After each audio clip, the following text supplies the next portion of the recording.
In this segment, we're going to talk about steering with your feet. A real focus here is steering with your front foot.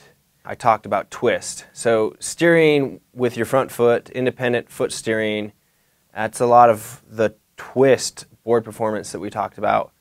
So the front foot is really the big focus there, especially throughout the first 2/3 of your turn. So if I were to break my turn, a C turn, into thirds, the beginning here, and then the middle, and then the last third, that is really important for you to keep putting weight on that front foot all the way throughout the turn. And then at the end, you can start putting a little bit more weight on the back foot, but it's really important to initiate the turn by steering with your front foot and putting a lot of weight on that front foot.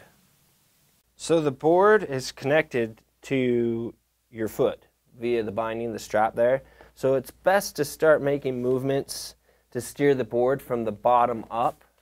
Now, if Tika were to start throwing her shoulders around, that's called chucking your meat, and you're really out of alignment and off balance to try to steer the board.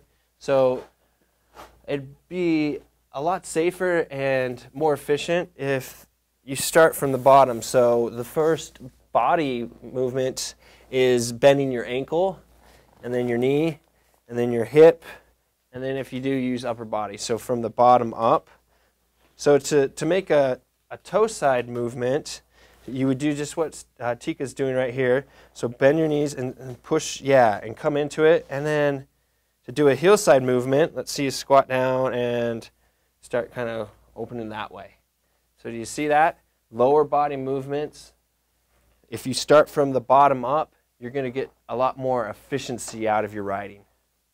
We're going to talk about bending your knees and dropping your shoulder, your front shoulder, which helps bend your knees, and it really helps out with steering.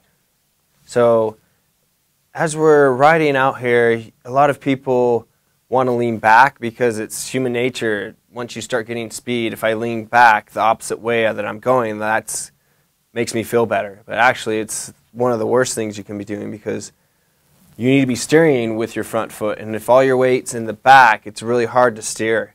A good analogy would be to throw your car in reverse, where normally you steer with your front wheels, and then once you throw it in reverse and you're steering with your back wheels, your car is a lot more wiggly. It's out of control a bit more than if you were steering with your front. So it's really important to keep weight on that front foot, and a good practice drill or a tip would be to actually drop my front shoulder down, because that makes my body bend that way, and it puts more weight on my front foot, and it keeps me aligned with the hill.